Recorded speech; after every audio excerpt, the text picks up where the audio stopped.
Welcome once again to another episode of Stu Him Productions presents J&M Solve the World. I am James. And I am Matt. And tonight we are, for the first time ever, having a part 3 to the To a to a topic. podcast. Yeah. Yep. Joining us once again in studio is Ms Kathy. Howdy. and on the phone from the limp penis known as Florida, your friend and mine, and our favorite Italian, Dwight. What's going on, gentlemen, ladies, and hundreds of listeners?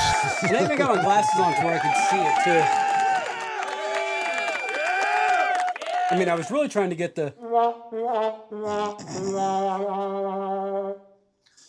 Absolutely inappropriate. Well, Said no one ever. You buy him books, you buy him books. I never learned to read. Okay, so quick recap for our listeners that are tuning in for the first time that don't understand how a part 1, 2, 3 works. On the previous episode of J&M Solve the On the World. previous episodes, we have talked about prepping for Tuesday, not Doomsday, which kind of centers around stuff that we have going on here in the Midwest. Keeping medication and water and canned goods, having backups to backups to backups. And then we moved on to a part 2. We covered a little bit more of that. And then how one that lives in Florida may prepare themselves for hurricane season, and how preparing for hurricane season versus preparing for a blizzard in the Midwest are kind of the same, but not quite the same.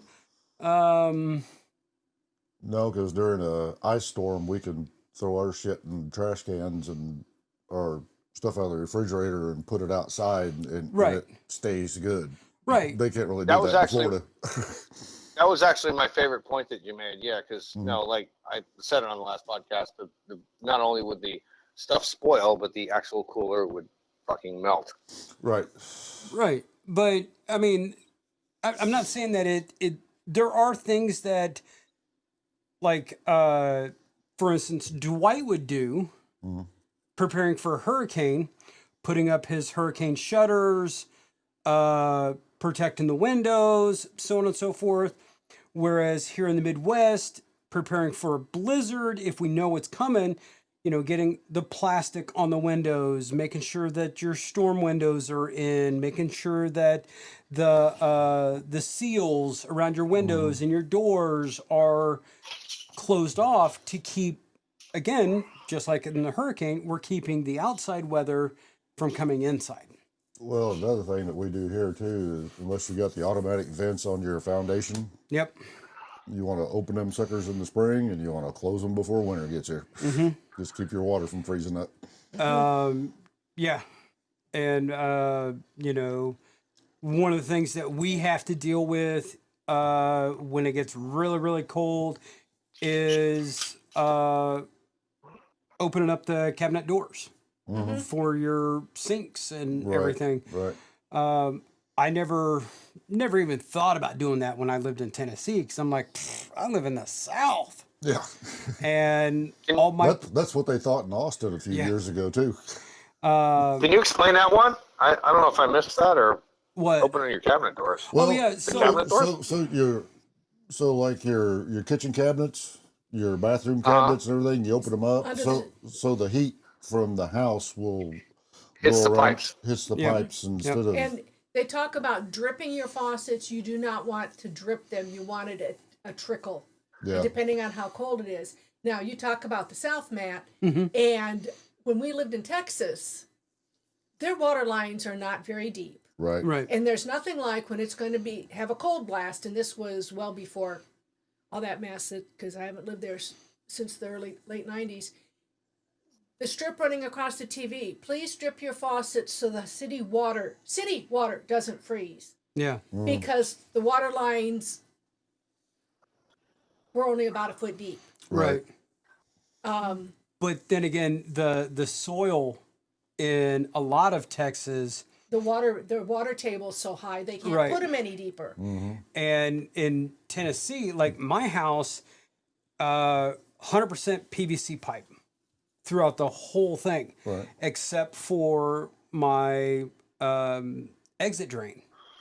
It was still cast iron from 1954. Ah, okay. See now, And down. Go ahead. no, it was just I never even thought about it until one winter my heater actually went out. And I was staying with a friend of mine, and I had like 3 different electric heaters. I had one in the bathroom because that's all I needed, but then I had 2 in my kitchen facing my kitchen sink. Right. And I had 2 there because, well, your kitchen's open. The bathroom, I could shut the bathroom door, but yeah, I was not gonna be staying in my house with no heat. Right. It's like hell no. And then I felt like a dipshit because it was luckily, again, Dwight, you can back me up on this, but when you make friends in the military, those friends stick around, and those friends know people who know Yeah. people, and I got a my guy. right, my buddy Bobby, Networking is good. yeah, my buddy Bobby knew a dude that did HVAC. He came out, took a look at it, and he's like, "Well, the part you need, probably gonna run you about $20." I'm like, "Okay, how long is it gonna take to get the part?" And he's like, well, I got it on my van right now." And I'm like, "How long is it gonna take you to switch it?" And he's like, "It'll take me longer to walk to my van and get that part than it is." And I'm like, "Dude, you want to?" So what are we doing standing here talking? Yeah. Do you want a bottle of booze too? I got that inside. When we got bitter cold over Christmas 3 years ago, maybe. Yeah. Anyway, I was in Albuquerque, and I had my cabinet doors open. I turned the heat down too much. And that's hindsight. Should have left it running higher. Had the water running. Greg and Tracy came down to check because I had stupid cats that weren't going to come in the house. Anyway, it froze right underneath the kitchen sink. That was the year we went on our cruise because we left on our cruise the day after Christmas. But when we left here, because we went out of New Orleans, we reserved a room in Jackson, Mississippi, because we wanted to go there. That was the bigger part of the journey, and that way we could cruise on into New Orleans, get a chance to mess around New Orleans and everything. It was 4 degrees. It was 4 degrees when we left here. Well, you talk about networking. It was 46 degrees in New Orleans, and them sons of bitches were freezing. Yeah. But you talk about networking, and no, I'm not retired military, but we've got a good neighbor. His name is Greg. Yeah. So they were taking care of it. I said, "Who do I call?" He texted me the number. I called him. It was fixed before I got home, and he basically put a bill on my table, and I mailed him a check. Yep. I mean, he didn't know me from Adam, but he knew Greg. So yeah. Right. Well, we don't have the freezing pipes problem obviously down here, but being at sea level, I don't know. It's been I don't even know, maybe 10 years. But you mentioned somebody, James, maybe you, the PVC pipes. All of my piping, like I said, I think it's been about 10 years, is ran through the attic and everything. The copper stuff under the ground eventually particularly in my neighborhood, minerals, whatever is in the dirt, will rot that shit faster than some other places. But we had 4 breaks within 2 years, and here in Florida, yeah, it's like if your plumber can find it, fantastic, he can fix it. If not, you got to call the radar guy in. The radar guy down here at the time was $400 a pop, and now he's just going to find it and go, here it is. Now you got to pay the plumber to rip up your floor, do all this other shit. You know what I mean? And fortunately, my plumber is a very, very good friend of mine. He's a brother to me, like you guys are. And he obviously still pay the man, but he was, I know he's not going to rob me. Right. But after four breaks, and 2 of them we had to have the radar in here, and it was like, what are all alternatives? And he goes, we can run it up top. So now, especially in the summertime, I have to wait on cold water. Oh yeah. Yeah. Well, we do. I mean, that's true. Yeah. Even You could put a cold water bidet in and have warm water squirting on your butt. Well, like now I can go in there. Yeah, now I can go, and it's August. It's one of the hottest months we're gonna get down here. I can go in there and probably get cold water pretty quick. You know what I mean? But if I'm taking if you come home or you're off, like 12, 1, 2 o'clock in the afternoon, yeah, you turn that bitch on, and it's like, ooh, Yeah. If you want to cook something, put it in there. But otherwise, you got to wait a minute for it to cool off. That's kind of like when we were kids and when we drank out of the water hose. Remember that? You had to let that 50-foot bitch run for a while before you got some cool water. Yeah. but Yeah. my water line, and I'm not sure quite how it runs because they did things screwy, but it runs the whole length of the house at least once. Mm-hmm. So all that underneath the house is warm. Mm-hmm. So I have to run it. It's probably not as warm as Dwight's water, but I have to run it a bit before I get cold water. Cold water, yeah. But it's well water, so it's good and cold. That's like ours. Our water heater is in the west end of the house. Mm-hmm. Mine and Ann's bathrooms are in the east end of the house. Yeah. So when I go to take a shower, I got to turn that hot water on. Then I get undressed, and by that time, it's usually got some hot water down there. Because my brother has the hot water heater turned up pretty high. Mm-hmm. Oh, I do too. That's the first thing I do is I go in because the factory settings. Yeah. It's like my mom believed in scalding hot water. I think that's a woman thing. To wash dishes. It's got to be scalding hot because that's the only way you're going to kill all that bacteria.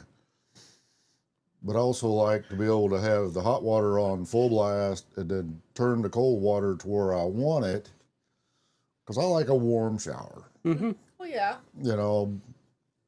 To borderline hot, which I know is not good for your skin because it dries you out. You should take a cooler shower, blah, blah, blah, whatever. I like what I like. So new water heaters, yeah, that's not going to work. Yeah. I had to hook up an Ethernet cable to my computer and I don't know, a month and a half, 2 months ago, and it's conservatively, strewn over door frames and stuff, and I'll run that bitch through the attic, through the ceiling, like I have all my other wires, right. In about 3 or 4 months from now, because I'm just not going to die in my attic. No. We don't want you to. You do know somebody that does that kind of work for, a living. And you're not going to go down there and put that in his attic right now? The fuck if I wouldn't. Depending on how much you're going to pay, huh? Buys my plane ticket. That's all. That's all it is. Well, I'd go down there when we were doing the refurb to the house and replacing, I mean, it was built in 1981. So in 2021, 2022, 2023, it took us 2 years basically to be able to finance and then coordinate and everything. But one of the first things I did was I had the duct system ripped out. And I knew the guy, and he fair price and everything. But there was a couple days he was working. He goes, listen, I hate to run your bill up, and this is going to happen, but would you please, for me and my guys, would you just run your AC so we don't fucking die up there? And I'm like, I'll take care of you. Fuck it. It's a couple of bucks, man. Shit on it, man. Because he goes, because if you don't do that, if you don't want to do that, that's fine, but it's going to take me 2 to 3 times as long. We're going to be working in here for a month versus a week and a half, 2 weeks. It's going to cost you more money than your light bill is going to be. Oh yeah, no, it was like 89 in the house, dude. But he was cool up there. But he's working his ass off in a fucking attic. Like, please, brother. Like, and then come down and I'll buy whatever. Tell me the flavor of Gatorade you like, and I'll go buy that bitch. My Snap-on salesman, they just got back from a tool deal down in Florida. I don't remember if he told me where it was at, if it was in Daytona or where it was, a tool conference. And he said, this fucking heat up here ain't shit. Oh, yeah. He said, when we were down there that whole week, it was 101 degrees and about 98% fucking humidity. Mm-hmm. He said, you could walk out the convention hall, you open the door, walk outside, and before that door closed, you're sweating your ass off. Mm-hmm. Oh yeah, well Matt, we were in California together, and we've been in Florida together. Yeah, and we've been in Missouri together. Tell me what's up with that? You know, right? It's sick down here. It's you can cut it with a fucking. You need a chainsaw. Now, okay, I want to circle back. The dude that was running all your cable up in the attic and everything. Number one, I ran my cables. He did the duct work. Oh, okay. Because I was up in the ceiling of a church. Like when they put a new roof on this church, they didn't take out the old roof. No, hey, we're going to build up at about 3 foot of wood and add a slope, and then we're going to do that, and then we're going to blow all this fucking insulation up there. And I'm crawling around this damn church, running all these cables. Yeah, I mean, just pouring sweat. Mm-hmm. But with insulation. Yeah, and I had a like the white painter suit on to not have all that insulation all over and me. you had the rubber gloves on, so you was hot as fuck with them. Oh no, well no, I didn't use rubber gloves. I had on the Milwaukee gloves. Yeah, with the rubber palms and But I mean, those things were soaked. Mm-hmm. I had a mask on and everything, but 2 days. I spent 2 days up in that attic, and so you didn't sauna those days. I didn't even actually go to the gym those 2 days because it was down in Kansas. You should have went and cold plunged afterwards. If I had a cold plunge. You got a bathtub and ice, don't you? What the hell? Hang on, hold up. Did we lose him again?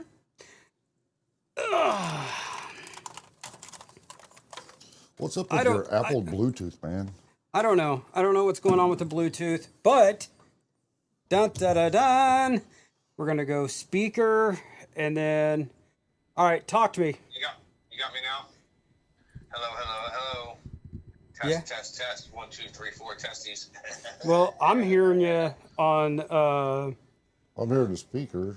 Yeah, I'm not sure I hear him through the headphones. Well, I actually switched my Bluetooth off and then back on real quick to reset my end. I don't know what to tell you on that. Well, I've got the speaker on, and you're coming through on the microphone, so... Is his level coming up? Yeah. Can you hear me now? Blah, blah, blah. Okay. I just shot my load through the Keys. Wow. Florida. Okay, we've went about 15, 20 minutes, and we haven't prepped yet. Nope. Okay. So now, let's go ahead and let's get into the prep portion of the podcast, shall we? Well, I was talking to Jim before we ate, and some things popped into my head.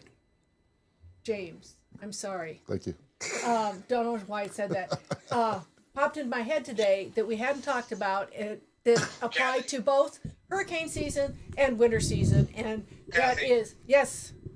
Can we hold that thought for one quick second? Okay. I'm sorry, sweetie. Listen, no, Matt, though, like when I get up in my attic though, and like try to do it in the cooler times of the year, I'm fully dressed. Like I'm fully covered because spiders, roofing nails, anything like that. You don't want to go up there in a pair of shorts and some They have flip-flops, nasty right? spiders. Mm-hmm. They also have geckos that'll save you hundreds by switching your car insurance. I just don't want them on my dick, so I'm covered as fuck, dude. I'm like in fully covered gear. You know what I mean? If you say That's so. the only thing. I think you'd be stupid not to. But anyway, I digress. And Kathy, please continue. Anyway, a couple things that both areas need to do before the weather hits. And these things, we know they're coming. And one is get your laundry caught up. Because if you lose power, you don't want to be sitting there with piles of dirty clothes when you might want some clean ones. And you want to be able to have your friends across town that lost power, if you have power, be able to come do laundry and get a good shower. Get everything done, everything taken care of, get your storm shutters up, your plywood, whatever you need to do that you get hot and sweaty for, and then get a good shower. Because if your power goes out, you're not going to get a good shower for a while.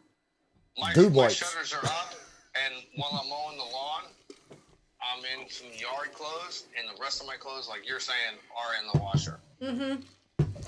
So basically what I'm hearing is Kathy is basically saying that if you're married or you're dating someone, you get the dirty out of the way before the bad weather hits, so you can get a good clean shower, because you don't want to do the dirty and then be sitting there in your sweat when the weather hits. Yeah, I didn't hear that. I heard dude wipes for that. No shit.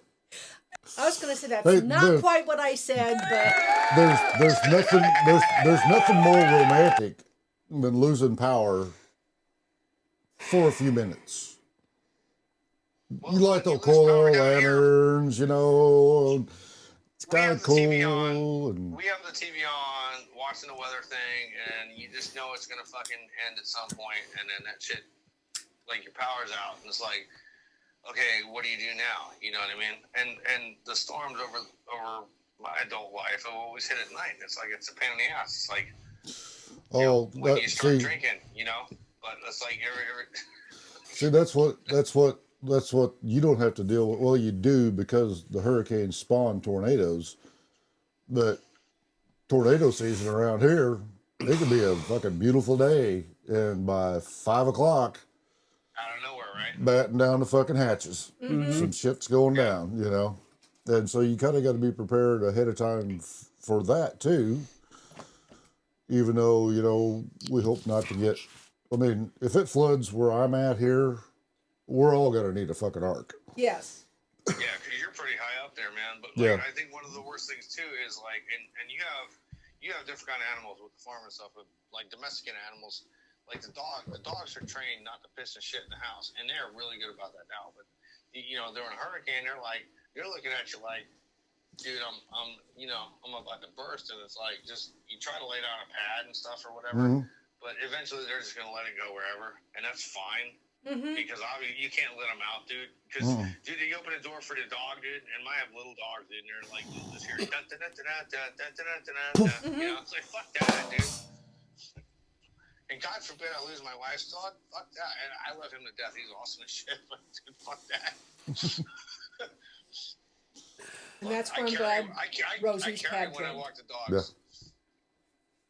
I'm like, I no.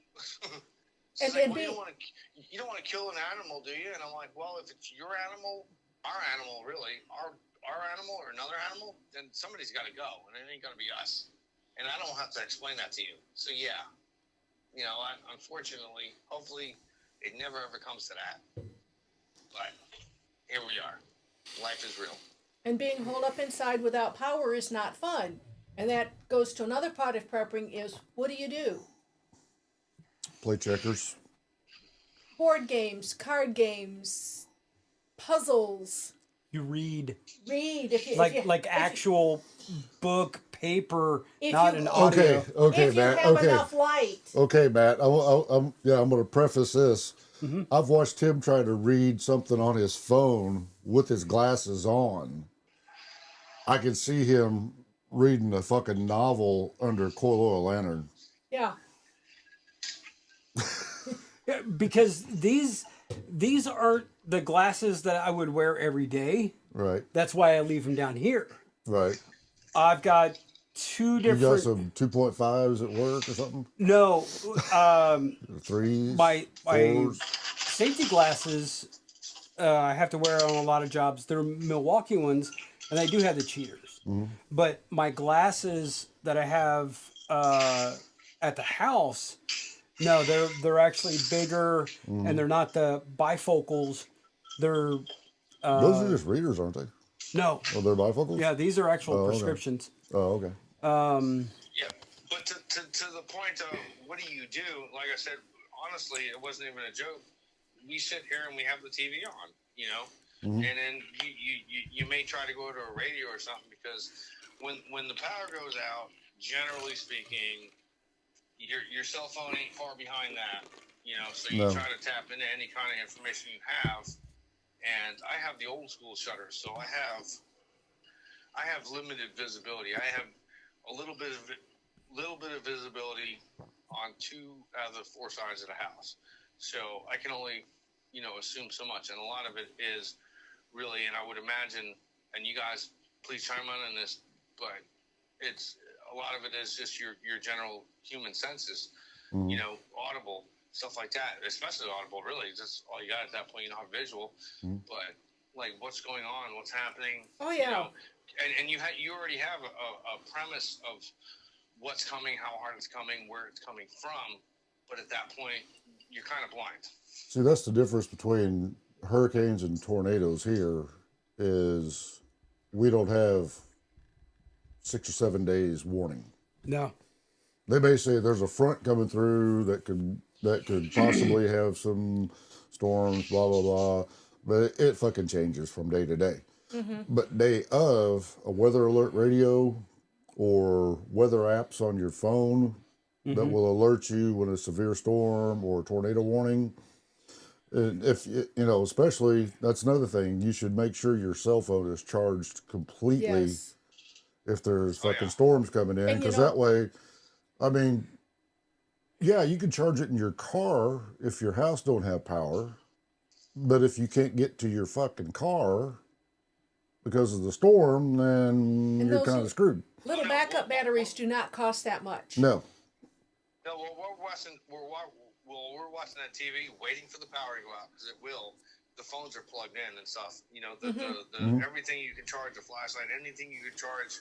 Right. You know, even including the wife's vibrator. Your battery pack. You know, that charges stuff. Everything is already charged up. Everything's 100%. We're just okay. We're waiting for the inevitable. Yeah. I'm going to put this out there, and it does go along with preparing. You can get a set of Milwaukee 5.0 batteries on Amazon. It's like $110. And then Milwaukee makes an attachment that goes on the batteries with a USB and a USB-C plug, and then a 110 plug. And I've got one of the jump boxes in my car that you can jump another car with. Yeah. But it's also got the USB outlets on it and everything. I've got one in my truck. Yeah. But that battery pack, I've got it in my pack out. It's great for somebody needs to charge their phone because they were dumb enough not to plug their phone in, or I've got to charge headphones, or I've got to charge my work iPad. I can just plug it in. It's charging while I'm still able to use it. And to fully charge my work iPad from 20% all the way up to 100%, I'll use on the Milwaukee batteries, there's the 4 lights, right? I'll use 2 of those lights. And then, you know, if you're using, your power goes out and you're using that for your weather apps or whatnot, you know, there's things you can do to your cellular phones, your tablets, whatever. You turn off the Wi-Fi. Right. Because it's going to run your battery down because it's constantly looking for that Wi-Fi connection. So you turn that off, and now your battery's going to last. Well, it's like at work. If I'm putting something together or taking something apart or whatever, there's been a couple times we've lost power for no storm or nothing, and just power goes out in town. Right. back in the old days, it's like, fuck, I'm going home because you got to have air. Yep. Now I got all this battery shit and a fucking LED light to put on my head. I can keep fucking working. Yeah. Fuck. Yeah. You know? Yeah, I've got, and even like I've got my hard hat that's got an LED light on it, and it's got the three brightness settings, and the lowest one draws the least amount of light. Of course. And then I've got one that's the light that goes around your neck, but I always put it up on my head because I want it here to see. Exactly. Yeah. To look where you're looking. Right. Yeah. Then I've got a rechargeable light that's got a magnet on the end, and it's either a beam or the little LED strip. The one bright. I've got, it's a headset. It's a rechargeable headset. Yep. It goes across your hat band. I mean, I turn my hat around backwards because your bill will fuck up your lighting. But it's got the LED beams, the LED chips. Yep. You can do that, or you can do the center LED, which is a spot, or you can do all of them. And most of the time I do all of them. And I can use it a lot during the day before it ever goes out. Right. I mean, I can be, putting doors together or underneath the car, putting bumpers together or whatever. And it takes a long time to run that subbitch down, even with the max light. Right. Because LEDs are awesome. Well, they are. Yeah. Now If you had a little light bulb in there, like an hour later, you're recharging it. Yeah. The LED light that's on my hard hat, if you're using it on the brightest setting all day long, you're going to get about 9 to 10 hours out of it. And I always told the guys that would come out to my job site, I'm like, you get into your vehicle to go home, plug it in. Because by the time you get home, that little ring on the power light, when it's dead, it's got a red ring. If it's charging, it's yellow. And when it's fully charged, it's green. Right. That's like mine. I'll use it all one day, and then before I go home, I've got a drawer in my box. It's a charging drawer, and I plug it in. Yep. Now, if it's on a Friday, I don't. Right. Because I don't feel comfortable leaving it charging all weekend. Right. But overnight, I don't care. Okay, so James, James and Matt, you guys basically have day jobs, right? Mm-hmm. All right. Kathy. Yes. You retired, or do you work, or I'm just asking. Let me preface it before you even answer. But like, my deal is in the medical field, there's the A and B team. Dude, I don't need to be on the A team. I need to be in my fucking house protecting my assets. The B team, when they lift, hey, it's cool. They lift the curfew. Hey, it's cool to be on the road. I'll get in the car and I'll go to work. And it's really actually a nice drive because, you're kind of getting blown all over the road, but there's like 4 other cars on the road and 3 of them are cops. So you're just going, listen, dude, I'm just going to where I got to be. And you're not doing nothing wrong. I've never been pulled over in that scenario. But, I like to be home for my shit. Oh, yeah, I agree. I'm retired. I do substitute teach. If the weather's bad, school's closed. But I do remember when I was working, there was one, and it was a bad blizzard, North Iowa, bad blizzard, and the road was closed right where I needed to turn to go to work. Now, I've driven 4-wheel drives for decades, partly because I don't live in town and I live in blizzard country. And so I had to call the sheriff, let him know I was coming, what I was driving. I went up and I said, and there should be 2 cars leaving soon after I go by, because that road was ran north-south, so the east-west winds could have blown them in the ditch real easily. I worked for, I want to say, 14 to 16 hours covering, I did Ask a Nurse, telephone nursing. I covered there was a same-day surgery unit, and I had people calling in, are you open? Do I having a procedure? No, you're not. They won't get back to you. I covered some stuff for the skilled nursing unit that was in that building. There were times that I can't get to work, so this was before I had four-wheel drive vehicle. They sent their four-wheel drive vehicles out to pick people up because the snow was like a foot deep, and they weren't able to get to all the side streets to get us into work. I've gone to work, worked a 3 to 11, spent the night, worked a day shift, and then gone home.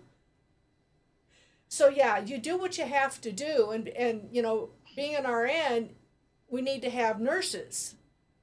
Yeah, absolutely. It just you do what you got to do. When they were offering at the hospital years ago, I think it was 07, maybe. No, it wasn't 07. It was 16, some shit, whatever the fuck it was, right? And then Kim, they were paying nurses and nursing assistants around the clock. Mm-hmm. Okay, go for that. And I could have taken part in that too, but I'm not doing my physical therapy, obviously.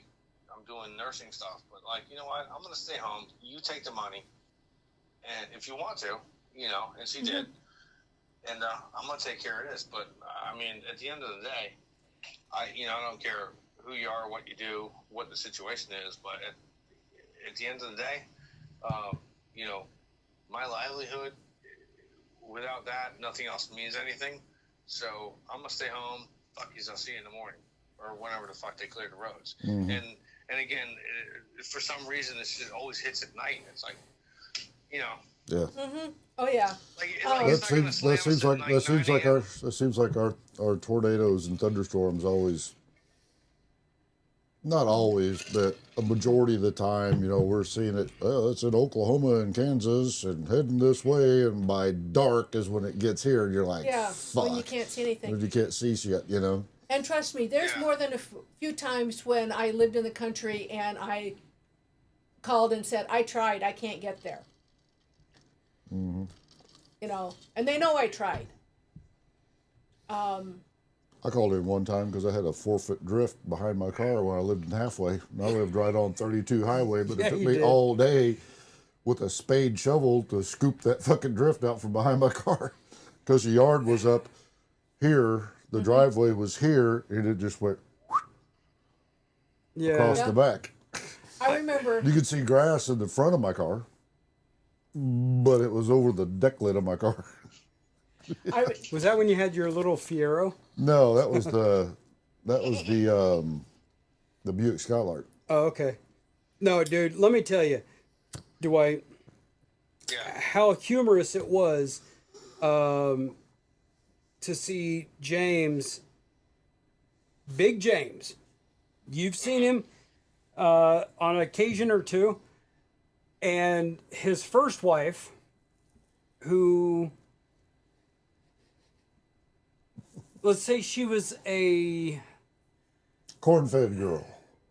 She missed no meals. Both of them in a Fiero. That was a cool little car. Well, oh, it was. You need, in NASCAR terms, I think you need to adjust your toe in and toe out, left and right sides of the vehicle. Need to take out a little wedge. You're right. Half a round out before doing fresh ones, man. Let's go. Let's adjust this tire pressure here, boys. Yeah. It's a little loose in the corners. Yeah. I always thought it was weird when he was talking about putting a 4-wheel drive kit on it to put bigger tires, and then I noticed the wife using her caboodle.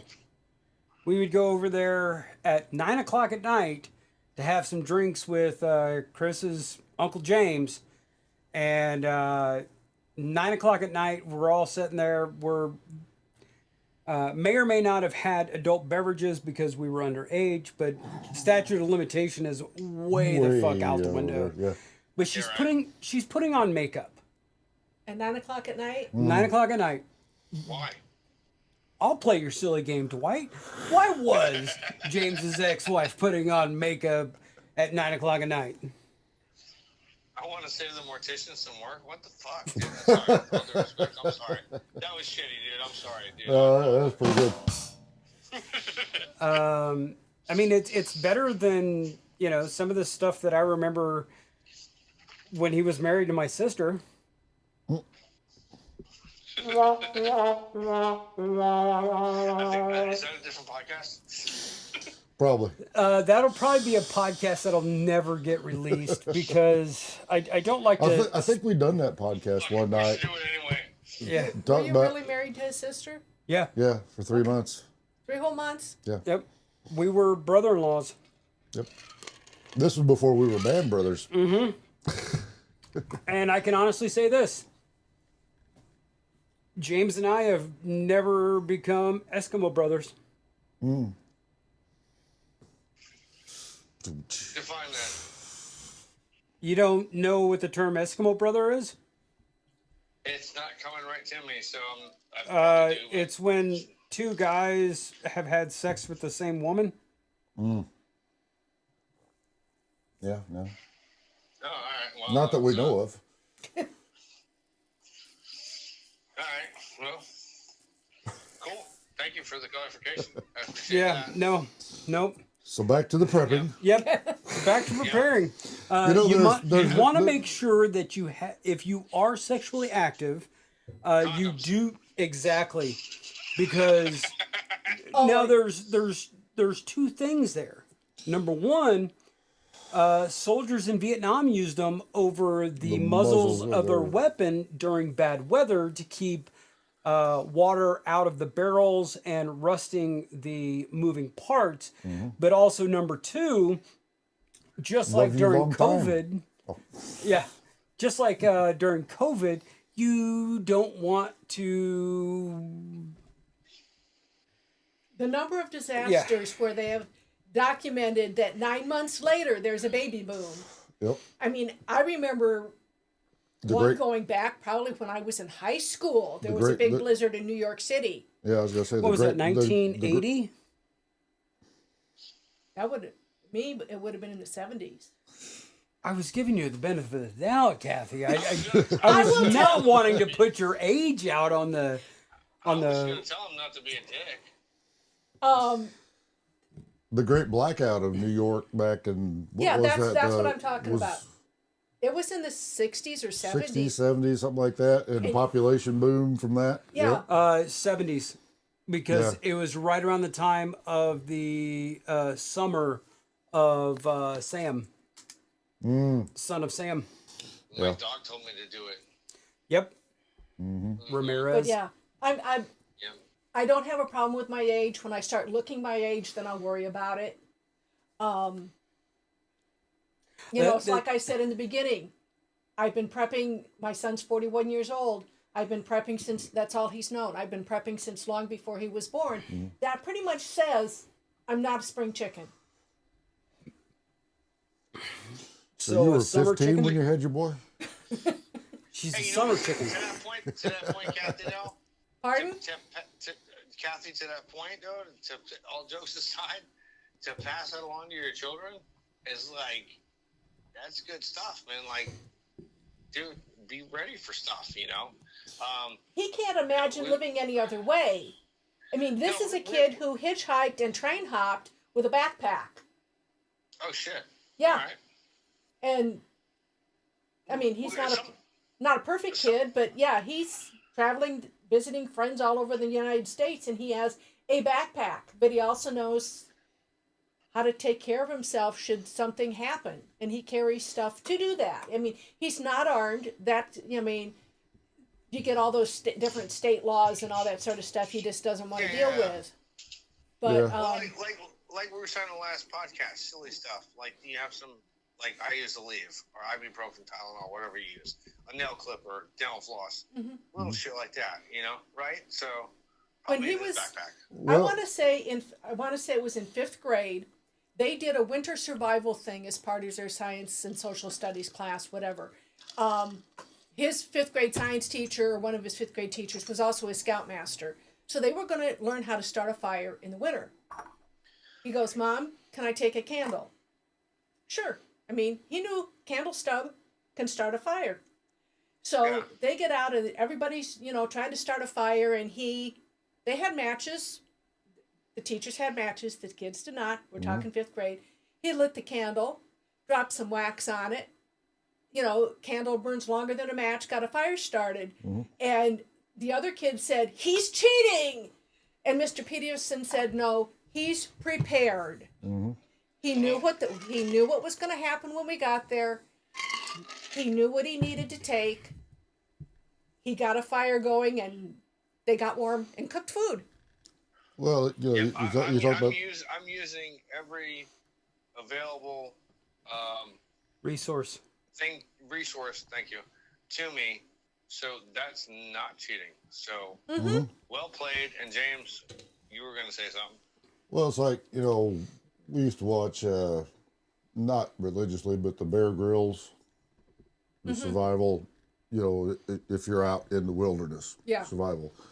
That's not a bad idea to have some of that stuff just handy for you too. Some fishing lines, some hooks, paracord, to make a tourniquet, a good sharp knife. So I've got, and you've seen it, I've got a full-blown first aid kit hanging behind the passenger seat of my truck. And in there are chem lights, red chem lights. There's fishing line. I've got a knife in there. They've got, even in my Milwaukee first aid kit, they have the rubber tourniquet, but I've added an actual tourniquet. Right. And, I've always got markers on me so you can put the time and date. There's eye wash. I've got a SAM splint. The first aid kit is a big thing when it comes to being prepared. Because and knowing how to use that stuff. Right. When my adopted grandson accidentally fell down the stairs and got a pretty big gash going through his eyebrow, I was in a panic, and I'm like, oh my God, I want to get in there. I want to see what's going on. But then I stopped. I took a breath. I went back out to my truck, opened up my first aid kit, and I grabbed out gauze, and I grabbed some antibiotic and some antibiotic or antiseptic wipes. And I didn't think to grab tape. So I used a whole roll of gauze after cleaning it, putting the ointment on it, and then wrapping the gauze. I mean, he looked like he had like he lost an eye, but because those wounds can just bleed and bleed and bleed. Oh, yeah. Right. Well, in the head wound, he got color the hard way. Yeah, and it was deep. Yeah. But a head wound bleeds more than any other wound, and what made me feel good about it, about what I did in that split second of grabbing my first aid kit, when the paramedics got there, and they were like, it's rudimentary, but it was good. It's better than having like a washcloth sitting on the head or a paper towel or something like that. Oh, definitely. They're like, you really don't want to put anything paper on there. Well, when you remember this, we had the band, and I had gotten that cut up in my hair, and I had to drive myself to the emergency room because my sister's roommate couldn't drive a standard, and she's got a wet washcloth held to my head so I can shift. And I had just dyed my hair, and you would think that I was the American Dream, Dusty Rhodes. Well, Ric Flair? Yeah, I was pretty skinny at that time. So, yeah, we could go Ric Flair. Yeah. But, I mean, if it were to happen now, I'd be... It'd be Dusty Rhodes. Yeah. But, I mean, my hair was red or when I had my I got sucker punched and I got my eyebrow. That one I did look like Ric Flair. Yeah. Because my hair was bright blonde and I had blood everywhere. And see, I've got first aid stuff in my truck, and then I've got it's a trauma bag. It's stupid people that drink beer and use chainsaw bag. And I put it together back when Mikey was alive and doing things, and he and another neighbor, Al, who has one arm, would do things under the influence that they probably shouldn't have been doing. Right. And it's a full-blown trauma. I mean, it's not a paramedic's trauma kit, but it's got the chest seal, it's got gloves, it's got it's a toolbox, and it has a strap-on thing, and Strap on. a strap-on tray. Different podcast.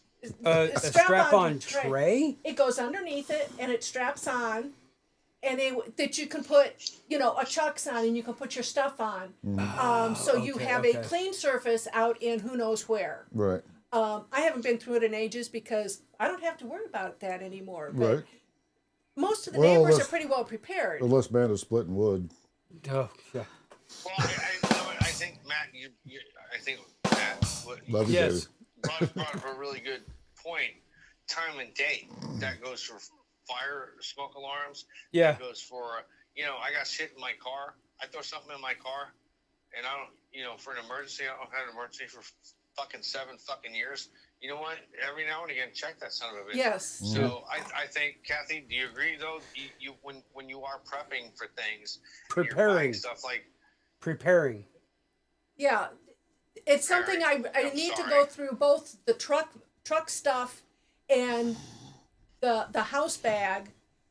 Yeah, put trauma an alarm kit. on your phone, or put an alarm on your phone, or put something somewhere. Because a lot of the to stuff go- won't expire, but tape gets nasty, Right. and gloves don't last forever.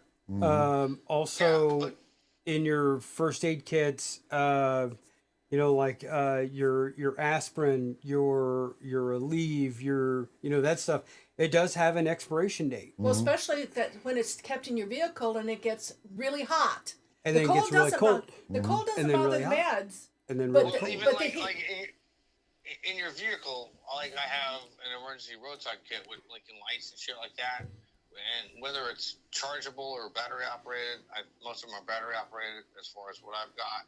But every now and again, and make a note somewhere, check that shit, because you know what?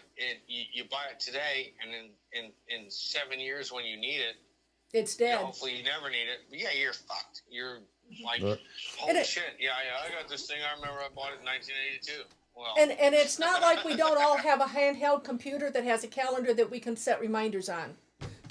exactly right. I mean, Now, I want to bring good up point. some. No, Yeah, I want to bring up something that we've kind of touched on, being in the home, but not being in the vehicle.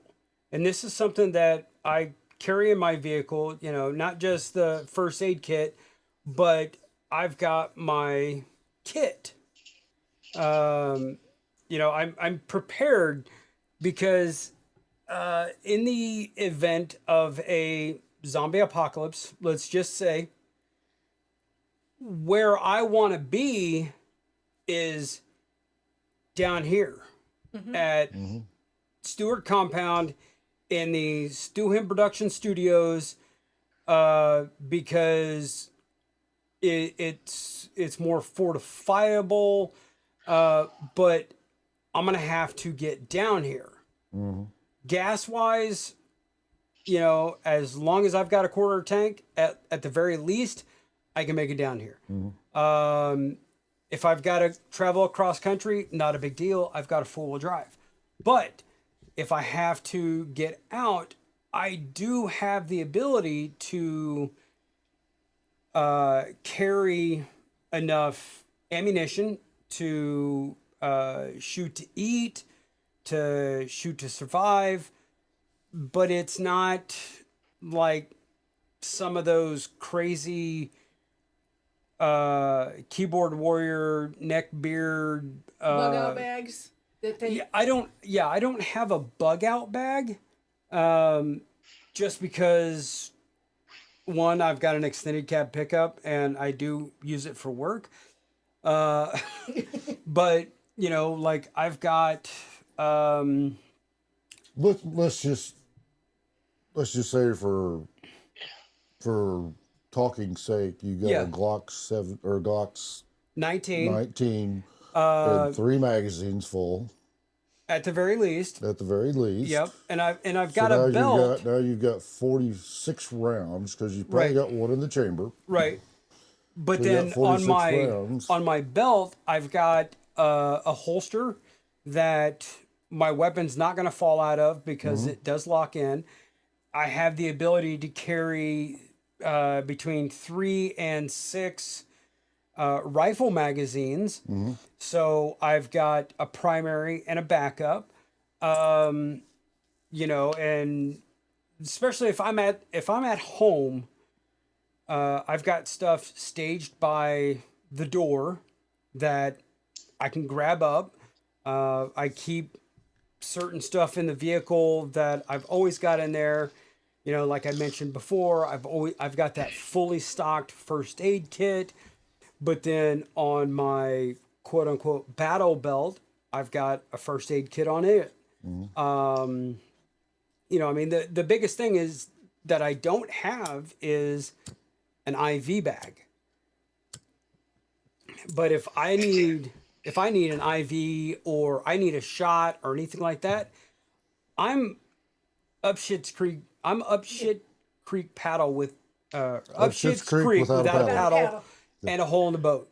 Yeah. I think at the end of the day, though, and please throw, obviously, throw input in here, but obviously, at the end of the day, and in our, I think, similar situations, or similar to different situations that we all have being in different parts of the country, you want to be ready on pretty much a moment's notice, and we all have, especially down here. I think we have more time than you guys do, as tornadoes just pop up and shit. But you want to be ready, and you just want to be ready. And if there's something you don't have, you can probably get it. But again, let's just be ready. Right. Let's just be ready. Let's just be ready. Because you guys may have like 6 or 7 days prior to a hurricane hitting the eastern seaboard, where we will have maybe 6 or 7 minutes before a tornado hits. Yeah, there's a fucking alarm that goes off somewhere up by you guys. Right. And because I said on that podcast that people we get within a week or a couple of days, and now that's when people go, "Oh my god!" Right. Where like, dude, I was, my shit's already. And I'll tell you what, when I put up my shutters, I don't give a shit if it's June, July, August, September, November, whatever. When I put up my shutters, that's it. When that storm passes or doesn't hit or hits or whatever, I'm only taking a few off to get some light in the house. Yeah. I'm not taking them all down. I did that in 2004. I took them all down. Not even a week later, I'm putting them all back up. Fuck all that hard work. Right. I'm taking enough off, and I'll leave them up. And I've had neighbors say to me a couple of years back, do you know something we don't? I'm like, no, but I'm ready. I ain't working as hard as you are, motherfucker. The people in Joplin, what's it been, 10, 15 years now? Something like that, yeah. When that F5 ran through Joplin. Yeah. There was no warning. No. My boss had actually just left Joplin. Really? They were down there, and they had just left, and they were out on I-44 when that storm went through. And I mean, and they heard about it as it was hitting. Right. And that's what's crazy. That's crazier for you guys, because like we've all, obviously we've made the point that where I have, in terms of a hurricane, I had a lot more time to prep for. Mm-hmm. Our winter weather, we have a lot more time to prep for, but when it comes to a tornado, it can drop down and bam. Now, we just know that in the spring, be prepared for the tornado season, and then in the fall again. Yeah. Well, because we're coming back up on it again because we've been hot and dry. Yeah, and it's gonna fucking break loose, and the systems are going to start coming through again. Now, on a good note, and I will knock on wood here, we don't get tornadoes in this part of Polk County. There was one went north of us. Yeah, and if they are, they're the zeros and ones. No, I mean the one that went. Oh, you told me about that. That was before I lived here. Yeah, It went a mile north of us. It was actually. It was on the ground for miles and miles. It was on the ground from Stockton Lake all the way past Tunis. Yeah. Okay, so I think that was a weird deal. I think it's something that'd be interesting to delve into, and I'll get quiet here because it's you guys' shit. But again, you know, I'm way. I try to stay way ahead of the curve versus that thing that people do, and a lot of people do. And again, I mentioned on the last podcast, a lot of it is finances. Man, can you really afford to roll the dice on something like Aaron? Like Aaron, I wasn't even worried about that. I don't think anybody in Florida was. Like, please, you're gonna hook north, dude. Whatever, you know. So me being able to prepare for that, but you guys, James, maybe you're at work. Matt, you're out of town. Kathy, you're doing whatever you're doing, and the alarm goes off. Again, you have 6 or 7 minutes. Like, let's talk about what do we do? Like, how do you like? I have 6 or 7 days. You have 6 or 7 minutes. How many storm shelters do we have in the neighborhood? Well, let's see. Greg and Tracy's basement. Greg and Tracy's basement. We have an old cellar. Herb and Linda have one in their garage, and then Howie and Nikki have one an underground. I have none. Yeah. I mean, the thing they recommend you do is don't go outside. Go to an interior room without any windows. I can go to the closet. My house doesn't have that. I can go to the pantry. Laundry room. That room. I can go to the Yeah, closet. but that's where they're coming from. That's They're always coming from the fucking southwest. Yeah. But yeah, I can go to the closet. I don't want to be on that end of the house. In Thomas's room or closet in my room.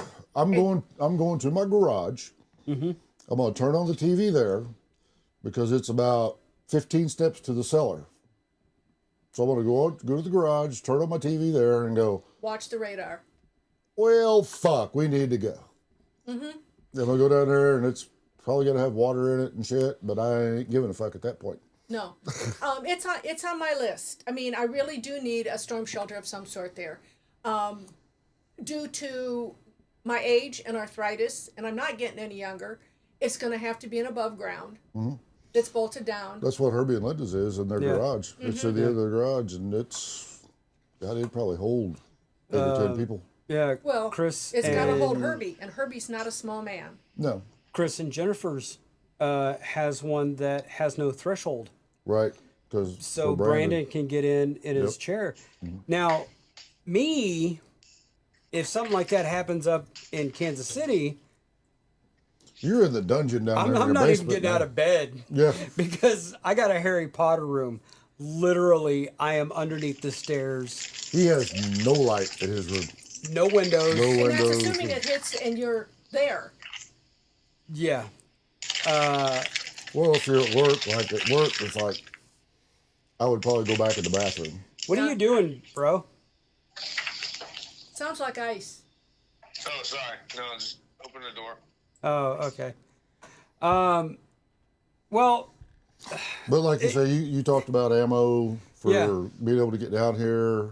I think everybody should have a decent stock of like 22 rounds for small varmint or for small game, rabbits, squirrels, something to survive on if it gets to that point, because... Well, yeah, we're talking zombie apocalypse now here. But, well, not necessarily, but you talk about, like during COVID, you couldn't buy fucking toilet paper, you couldn't buy fucking baby wipes, you couldn't buy paper towels. And every time that they predict us getting 2 inches of snow, what happens the day before? Milk, bread, and toilet paper. Everybody runs to the fucking store and stocks up on shit. And so you walk in there just because, you're just going to the store because that's what you do. Because you needed beer. Exactly, and you're going. And junk food. these fucking shelves are empty. What the fuck? You know, would think but that if- but if- we're talking a but North if- Iowa blizzard where you couldn't. It could be that you can't get out for over a week. Right. But I mean, we haven't had anything like that in a long time here. We have in the past. So it could happen again. I mean, we had an ice storm when I was a kid back in the 70s, and we were sitting here without power for 5 days. My mom and my sister-in-law at the time, they went out and they broke ice and everything and boiled it down to cook with. Had a gas stove. Yep. And I think we had some water. I think we had some water, where we could flush the stove. Not every time. You kind of, If it's brown, flush it down. If it's mellow, if it's yellow, let it mellow. Yep. And My dad still, to this day, believes in that. Yeah, and it's like, dude, you're 81 years old. And you eat a lot of asparagus. Flush that shit down. No, I can honestly say I can get a lot of my taste buds come from my dad. That I can honestly say, So you're not eating because asparagus. oh no, Making that stinky pee. no. But on before you get into it, it I think seems we kind of covered it. I mean, like say, have some 22 rounds. Yep. And then for your You wanna- self-defense, you wanna make sure you have- your 9s, your 45s, your 5.56, What have you? 30-06, whatever rifle you have. I don't need enough to take out an army. I just need enough to take out my Right. enemy and take their ammo. and Well, see, what that's I the would thing. say Here, we wouldn't have to worry we wouldn't worry about our neighbors.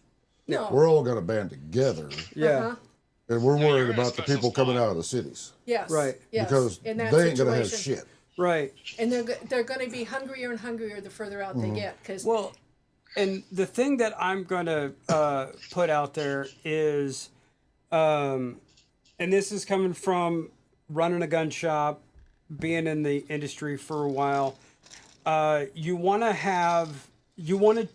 It's good to have ammo for every single weapon that you have, but you want to pick like a rifle and a handgun, and then really have a lot of that ammo, because See, that's still going to be Or your even a go-to. multitude of those weapons that take that ammo.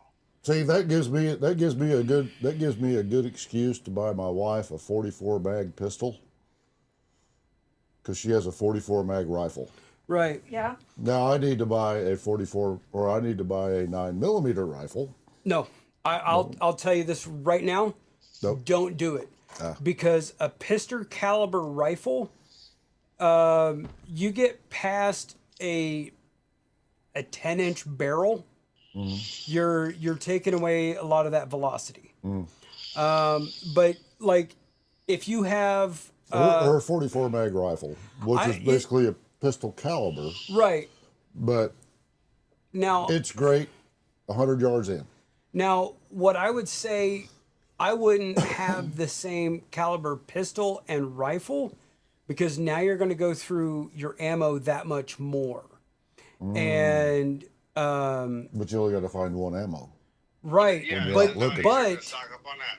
but then let's just say, it comes down to it, and you can't get to the big box stores. Mom and pop gun shops aren't going to have that specialty ammo like the 4570 Gov, the 50 Bushmaster. They're going to have 22 and 9mm and 5.56, 223. They're going to have this type of stuff. And I'm not saying that you have to do that. Right. But, and if you can reload, awesome. But when you reload, if you're reloading, you still got to find the lead. right, you want to And the make sure that primer. you have enough primer, enough materials needed. right. Right. Enough gunpowder. I mean, shit, I'm not even old enough to be screaming at people to stay off my lawn yet, but I've invested in claymores, so. And on that note, well, that's gonna get flagged by YouTube now. Good night, motherfucker. let us know down in the comments. Now, a few things that I want you to do in the comments when you watch this. Let us know where you're watching from. And let us know if we need to continue on this series. Yeah, we get off on our rant and raves, but it all comes back to being prepared. Mm-hmm. You can never be too prepared for a situation. We could actually break this down. There's 3 parts we've done. Yeah. Mm-hmm. We could break this down into one of the parts we've talked about. Yeah. And do a whole podcast on it. Oh yeah. We definitely. could do an entire podcast on food and food preparation. Right. Yeah. And then some. Yeah. But Kathy, I definitely want some of your recipes. The other thing is one, would you put the links to those Milwaukee batteries? Oh, of course. Yeah. I can find them. Ask questions. Yeah. Mm-hmm. I mean, if you have a question or a concern, ask it. Eventually, I'll put links to different sources that I use. I mean, I have a whole Amazon. It's an Amazon one of the shopping lists that's all books that I own, I use, and because that's one of the most common questions on any of the prepping groups I'm on is what books, and it's kind of these books. Mm-hmm. Some of them are general things. Some of them are specific. The foraging things are specific to the Midwest, but you can find those same books for your area. Right. Because what I can, Ann and I, because Ann can forage, I can forage, Amanda can forage. What we can forage up here is totally different than what Dwight can do down in Florida. Right. He can garden year round in Florida. He could forage on pythons and alligators. Yeah. Yeah, I mean, I think it comes down to, if you break what Kathy's saying down, with all due respect, to a basic level, is just, again, and I think we've almost beaten it to death, but it deserves to be, just have your basic shit. Mm-hmm. Mm-hmm. The things that you use every day, look at it, make sure you have enough to survive at least a week. Yeah. If you want to go further than that, go for it. Right. There are people that are prepared to be, with what they have stored or access to for a year. Mm-hmm. Our neighborhood would be fine for I don't know how long as we get gardens up and going and we all have seeds. Because we got plenty of. Oh, we have plenty of meat. Small animals to eat. Yeah, we have livestock and we have game and we have deer and rabbit, squirrel. I think at the same time too, and forgive me if I'm overstepping bounds here, but with everything said, you've got to kind of think for yourself and use common sense and use experience and use history. And you know what? To an extent, there are certain government agencies, which I won't go into, but you know what? Just be fucking ready for shit. And don't rely on other people, the governing bodies, with all due respect, the more people the more people that are prepared even to handle a week without services, the less stress it is on county, city, state, federal, emergency management systems. I mean, if our county FEMA guy, whoever he is now, I mean, he could come out and talk to people and he'd go, oh, this neighborhood's fine. I don't have to worry about them, at anytime soon. Because it's like, you might drop off a case of water. We'll be all right. In our neighborhood, we've got community. And that's something that everybody needs to work on. I mean, we can always add to our community. I can't remember if I brought this up during our first podcast, but during the ice storm of 07, the National Guard did come up and check on us. Oh, okay. Yep. It's awesome. Yep. They come and pull. It's what like, what the fuck? And it's like, you guys okay? It's like, yeah. It's like, Define okay. Are we talking? It's like, I was watching the fucking NFC championship game and the fucking power went out. I'm pissed now. What the fuck? You know? But yeah, I mean, the more self-reliant we are, even in the short term, the less stress on our government systems that are already stressed to the max. Right. Right. Because you get something, say like a Katrina, because Katrina, it's 20 years ago now, and how stressed and pulled thin they were. I mean, I'm not sure we could have been prepared for a Katrina No. adequately. That's their There's job things to they be could have prepared done for. better. There's things they could have done a whole lot better, but preparing for something that huge that affected that large of an area, and it wasn't just Katrina. I think it was Katrina and Rita. They hit so close together, very close geographically, that Well, part of the big problem during that was the levees broke. the levees broke, and That hadn't broke before. and they overwashed, and But they you know, didn't get people moved out. Right. And it's a city, and there's a lot of people that rely on public transportation. They don't own vehicles, so they needed way more buses, but they got to get buses there. I mean, a lot of things could have been done different, but that's hindsight, and we can always learn from hindsight. It's We all just can't blame. 2020. you know, Looking back, devil's advocate, still they, big they're fuzzy. a government agency. They work for us. We pay them. Yes, They should have been prepared for that. But you know what? To the point, especially that you're making, and I think that I'm trying to make, and even James and Matt, like, let's not fucking depend on anybody else. Let's be ready, and let's be ready to utilize the help that should be ready. And if they're not, then we've still, your ass is not exposed as long. You know what I mean? Go old fucking Red Dawn shit on them. You've got to. I think you've just got to assume in every situation. I mean, even in retirement, and Matt, me and you, and even James, like Social Security. Like, I never factor that into any of the mathematical equations. That not unless they do something. 401k or whatever, but yeah, that you never factor that in. So you never factor in part of the prepping. Kathy, let me know what you think here. But you never factor anything in. You've got to take care of yourself with the assumption that the shit that's supposed to be there is not going to be there.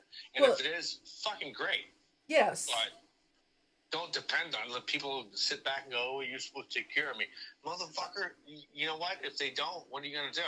well, yeah, and I'm gonna that's, sit here and cry about it. and I hear complaints about that mindset from all sorts of generations to all sorts of other generations, and I have seen it in all generations. From my I'm a boomer. I'm a good mid-level boomer, all the way down to younger people, and I sub in the high school that they expect. There are people that were raised to expect others to take care of them. Yes. Be it their parents, be it the government, be it any number of things, and sometimes it's temporary. They learn through the good old school of hard knocks that the only person they can rely on is themselves. Hopefully with the support of others. I mean, Now, there is a generation, not to cut you off, Kathy, but there is a generation that doesn't rely on somebody else to take care of them. And that's Generation X. Because we were raised known as Feral. latchkey kids. If you want it, go get it, right? Exactly. And I know James has a different situation just because of his parental situation growing up, but But even here, right. the grown-ups were in the house visiting. Yeah, Kids were outside. exactly. We didn't come in when the fucking No. light came on No. because we didn't have a light that came on at night. Right. We were playing hide and seek in the fucking dark. Until It's fun. somebody It is. till somebody hollered. So somebody hollered, "Hey, we're going home!" Yep. Oh shit! Okay. And for like me, growing up in a single parent home, living up in a city, we ran the streets like we were the little kid from Road Warrior. Warrior. No, Road Warrior. Road Warrior. Yeah. I thought you'd say warriors come out and play. But we were out running around doing this. You weren't allowed to go into your friend's house because when the parents weren't home, you're drinking out of the hose. You're hanging out in the park, and that first street light comes on. You better have your ass home, or it's gonna be bad. But what generation raised you? Boomers. Boomers.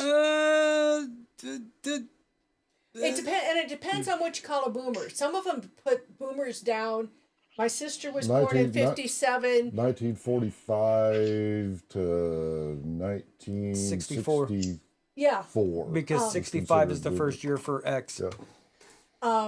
But yeah, for the most part, you were raised by boomers, and we were raised by Depression era parents and grandparents. The greatest generation. Yep. Yes. Yeah. The World War II. The World War II. See, my dad was World War II. And my mom was that generation. So I wasn't raised by boomers. My brother's a boomer. Yeah. Right. So. But yeah, my mother had us kids after she graduated college, and she was 27 when she had, she was 30 when she had my sister. And she felt so old when she'd go to, open houses and stuff because all the other mothers were having their kids. They had their 5-year, these were 5-year-olds when they were 18. So they were 23, and here she is, 35 years old. I mean, almost old enough to be their mother. Yeah. But yeah, in my family, my mother's mother had her at 30. My mother had us in her late 20s. I had Thomas at 30. My sister had her son at roughly 30. My niece had her kids a little younger than that. But yeah, we're older. My great grandmother had my grandpa at 30. She was considered really old, but that's a whole nother story. Way back then, yeah. Yeah, but it depends on how old your family is when it comes to some of that stuff. And my grandparents didn't suffer a whole lot during the Depression. He was a depot agent. That's my great grandpa was a depot agent. He had a job. Yeah. He had a job all the way through the wars. He was an odd fellow. So was my great grandpa. 1896 he was born. But yeah, so they still had a garden. They still. His name wasn't John Waters, was it? No, it was Levi. We're talking North Iowa here. Well, we're talking Kansas where they were at. But. Yeah. But yeah, it kind of depends on how your family constellation is. I mean, we had all had our kids older. I took care of a family when I lived in Texas, and the baby was I think she had pneumonia, and mom had her at 15, and mom's mom had her at 15, and grandma had hers at 15, and they were so proud of that. And as a person who thinks that more maturity is needed to be a good parent, it kind of made me cringe. I didn't say anything. So now our fans are out there going, Thomas is 44, and she said, okay, now we know how old she is. Yeah, I'm 3 months younger than your wife. Yeah. And we haven't talked about the age of your wife. Yeah. No. Yeah, I have. I've said she was 13 years older than me. Yes, but in order to get her actual age, people will have to go back and watch all the episodes starting from Ric Flair's last match. Yep. To this episode. Right. But on this note, 300 of them. We've got lots of time. we have gone quite a bit, but you have just watched another episode of Stu Him Productions presents J&M Solve the World. I am James. And I am Matt. And on behalf of Kathy and your favorite Italian and ours, all the way from the limp penis of the United States, Florida, Dwight. Thank you for having me. You keep one fist in the gold, one foot in the gutter, and we will be seeing you. Peace.